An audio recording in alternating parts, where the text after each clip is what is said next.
Bismillah ar-Rahman ar-Rahim. Assalamu alaikum. Ladies and gentlemen, today I will introduce you to another distinguished personality in the Kingdom of Saudi Arabia. Dear viewers, please join me in having the honor to welcome our guest today, Mr. Abdul-Rahman al-Ayyied, General Manager of Dr.Sulaiman al-Habib Medical Center. Sir, it's a pleasure to have you today. Thank you.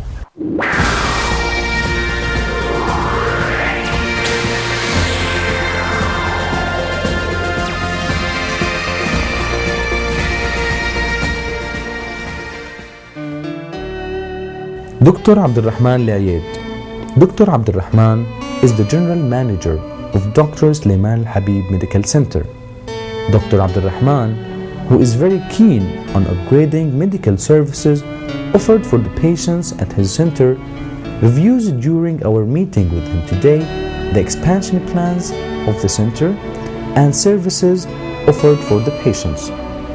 His main objective in his career is to obtain a challenging position with the opportunity to utilize his abilities and experiences in the field of administrative processing, planning and coordinating.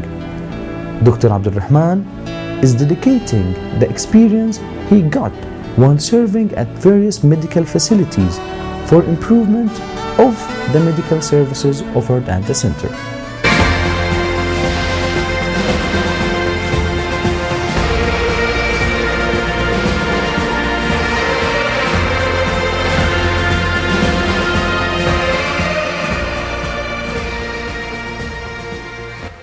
Sir, at the beginning, I'd like to start by asking you, would you please tell us about your life, your education? Why did you choose to be in the health sector? Well, after high school, that time it was 77, when I finished my high school, and a lot of graduates that time, government encouraging students to go abroad. I was one of them.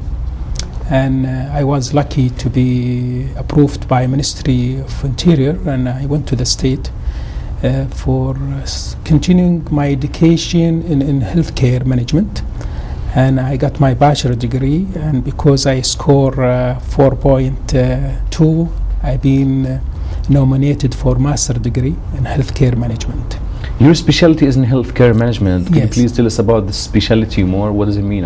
Specialty in healthcare, that mean you will focus in the structure of healthcare in the society, and to see the cost of providing healthcare and the problem which they are facing, and part of it you're talking about human resources, you talk about financial things related to management and to organization, healthcare organization. Mr. Abdul-Rahman, in your CV, you describe yourself as competitive and pursuing breakthrough. So how did these attributes help you in your career? Well, working hard. After graduate in 83, I work in a hospital belong to Ministry of Interior, Security Force Hospital. And I realized that I will be mainly in healthcare. This is the only way I can go. And I was thinking, to go to private.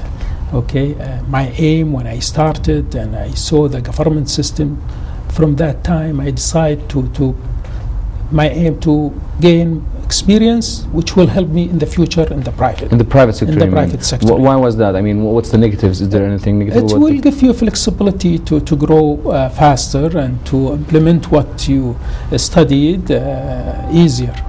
And in one stage, after working about 6 years, I start working as a part-time in private in the evening until early 90s when I met Dr.Sulaiman al-Habib, that time in security forces, and he decided to go for his clinics, okay, and and I work with them as a part-time for some time, and when then I decide to resign from there, and I come full-time to work in the center since 95. So you found your opportunity with Dr. Sulaiman Al-Habib, Yes, you mean? yes. And Mr. Abdurrahman, let's be more specific. Let's talk about the medical and nursing sector in the Kingdom of Saudi Arabia. I mean, are there sufficient cadres? When it comes to medical staff and nurses, we have shortages, okay? Mainly when it comes for nursing, it is a problem, international problem. And when it comes to Saudi Arabia, it is difficult, okay, to retain staff, and difficult for them to continue working for you for a long period of time.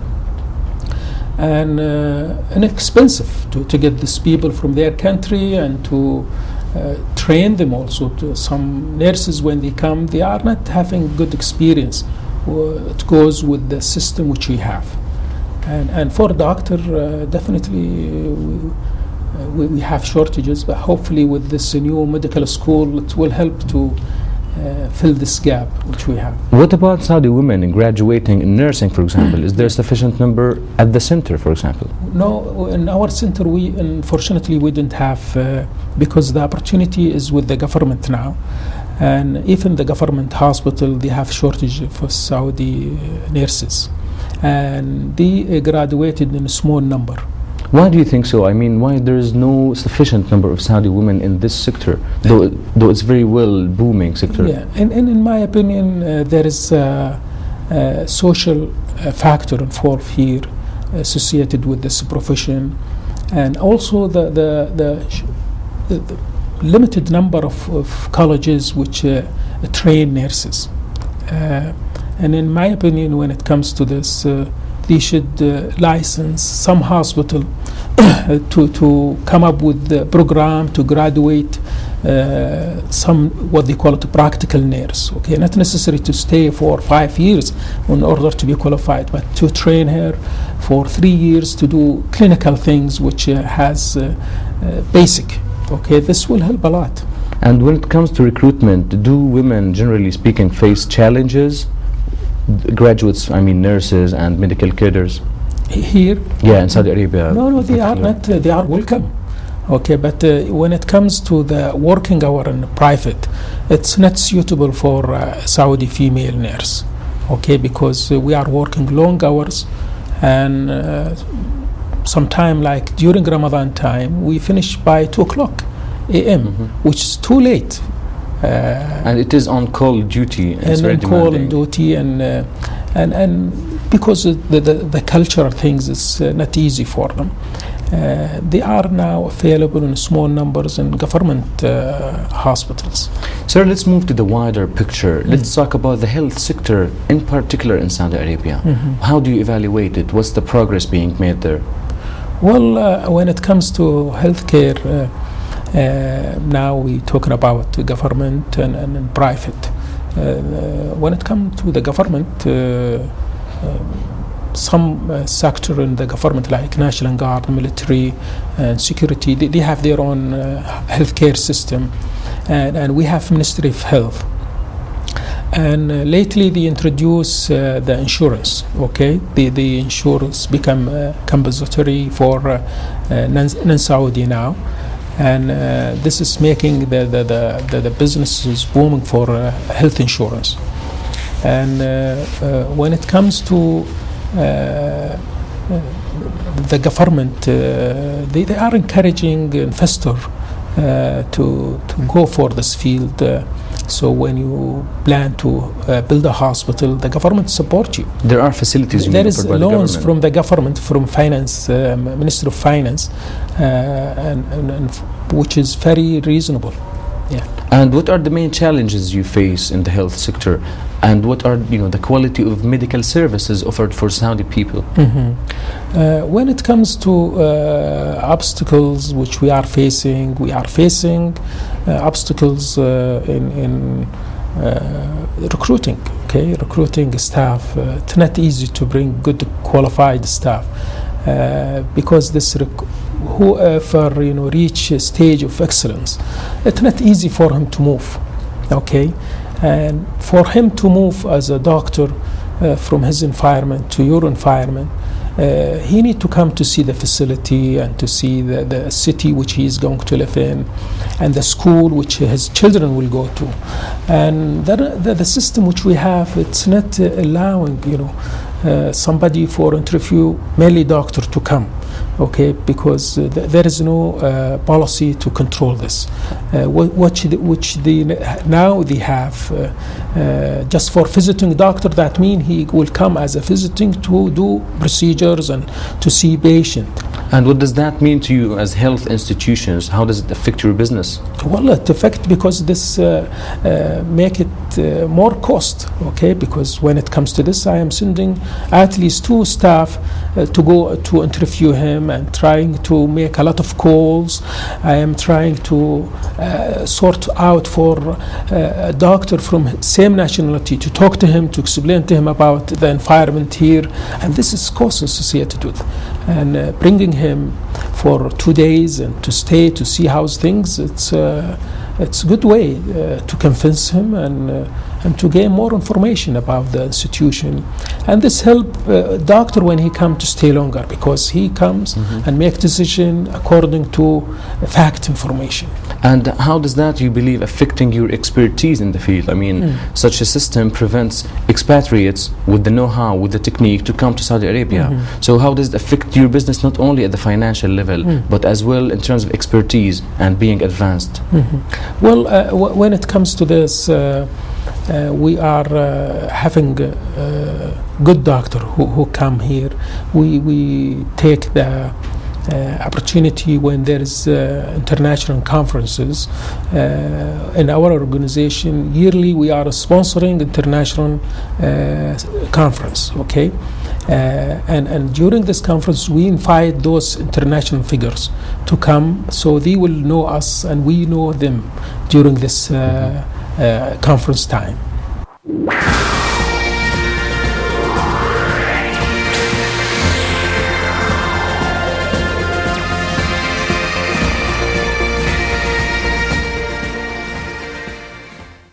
Sir, let's now talk about Dr.Sulaiman Al-Habib Medical Center in particular. I mean, when it was founded, its goals, and what services you offer. The center founded, we started the business in 95. Dr. Sulaiman, he was the chief of medical staff in King Saudi University Hospital. And lately he decided to join his family in their business. The line of their business in real estate development. And after a while he realized that he not belong to this group. He's a doctor. And he missed his colleague.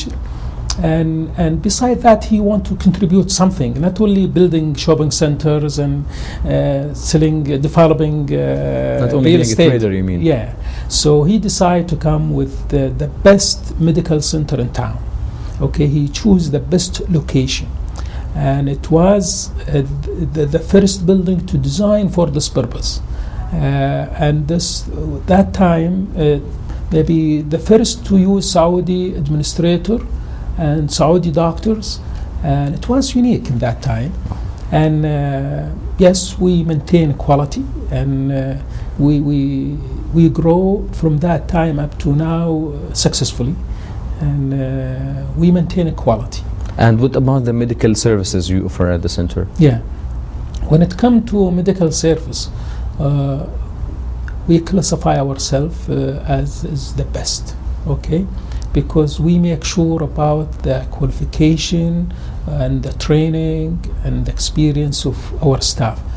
We have requirement. We are strict when it comes to recruiting doctors and other staff who's dealing with the patient. Let's see, for example, when doctor arrived, before he completing his probation period, we even check with the patient. Okay, we check with certain number of patients, not less than 60. During the 12 years, only one doctor, he wasn't successful to complete with us because after analyzing this, we discovered that this doctor, he came from a hospital which is a military hospital. He's dealing with military staff, but in private it's completely different. Who's paying your salary is the patient. Definitely. Yeah. So and when it comes to attitude, it's difficult to change. Okay. Period. It's not matter of skills. You will give him a chance to improve. Or absolutely true. Yeah. And what about the training of the staff at the center? Yeah. I mean, are they being sent regularly to courses, to seminars, specialized functions? Yeah, definitely. Here we sponsoring training within HMC, our organization, and we have institution mainly for training. Okay, we run courses. That's affiliated to the center, yes, you mean? Yeah. It is accredited courses for nurses, accredited courses for doctors. Okay, we invite doctors from all over Riyadh city and surrounding villages to come to attend these activities. And this is we are very active in this, and we have a department for continuing medical education. And to be in line and in harmony with the state-of-the-art techniques, how do you get the know-how? How do you get the latest and advanced techniques at the center? Yeah, when it comes to this, in our policy, we give our staff what they call it education allowance. Okay, so they go and attend. We encourage them to go and to attend this activity internationally, and we have association with university like Hamburg University in Germany and University American University of Beirut, and we have what they call it visiting consultant. We have visiting distinguished doctor coming from abroad to come here to give lecture in different specialties, and they do procedures as well. And we've been in this business since we started, and it's very successful, and our doctor, they are happy with it, and the patient as well. And as well, you have exchange programs for your cadres to go abroad? Yes. To your staff to go to other hospitals, universities outside the kingdom? Yeah, when it comes to nurses, we send them to big hospital within Riyadh area for continuing their training. For doctor, they go inside Saudi Arabia and outside as well. And this is as a requirement by the government in order to renew your license, you must attend these activities to be updated. So it's like enforced by law, you mean? Exactly, it's forced by law. And as well, I'm aware of several projects that you are about to start or you've already started. Yes. So would you please tell us about your expansion projects? Yeah, we have so many projects now. We are working on it. We start here in Riyadh. We have a hospital mainly for OB-GYN, and hopefully within a year and a half it will be ready. And we have a plan for a hospital mainly for orthopedics and surgery. And there is a hospital which start digging now. It is General Hospital, 200 beds. All these 3 hospitals in Riyadh. Okay, and we have 2 centers. It's going to be soon, one within 2 months from now. This mainly for ophthalmology and dermatology. It contain about 65 clinics. The other center, maybe within 6 months, it will be ready. This for IVF, and this center would consider one of the biggest in the Middle East. Okay, it's 45 clinics. And we have also a hospital which we already finished about 70% of this project in Al-Qasim, 150 beds. And Dubai, we have already started in the Dubai Medical City.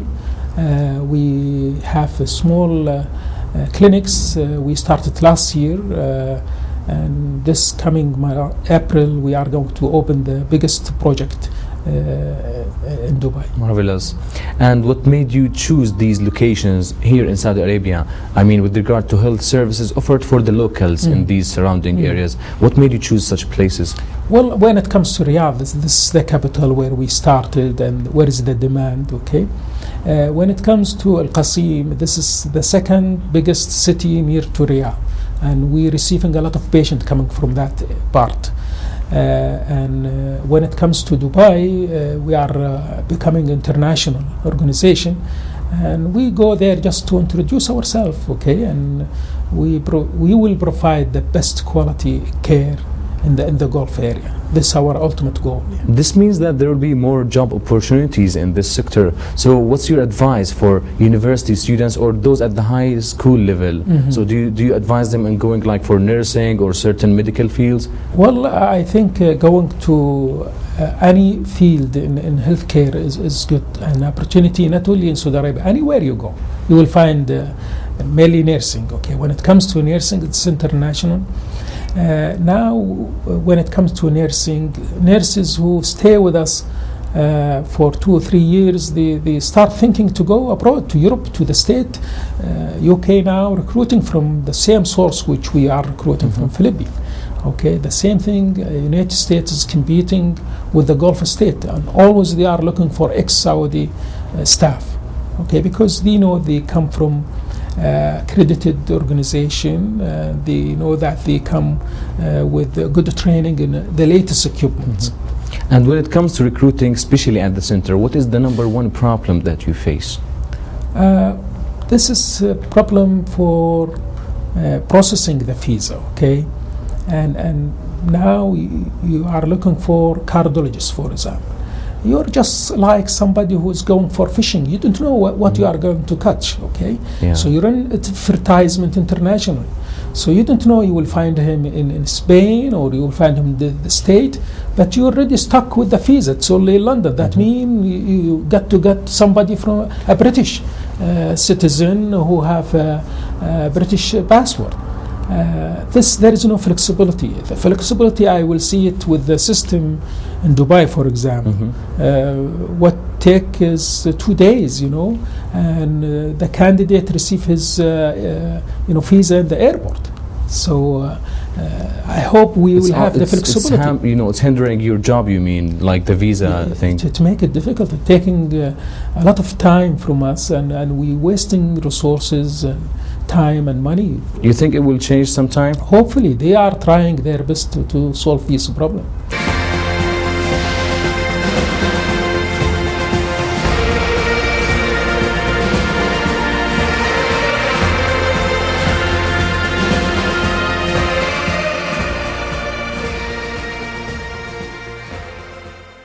Sir, once you have a newcomer at the center, how is the interview like?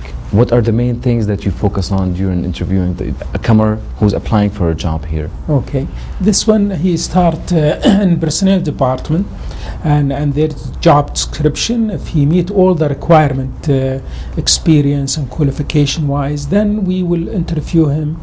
And we will focus to see if he is a good candidate and he's planning to stay and these things and what his expectation from us, and we will see what his expectation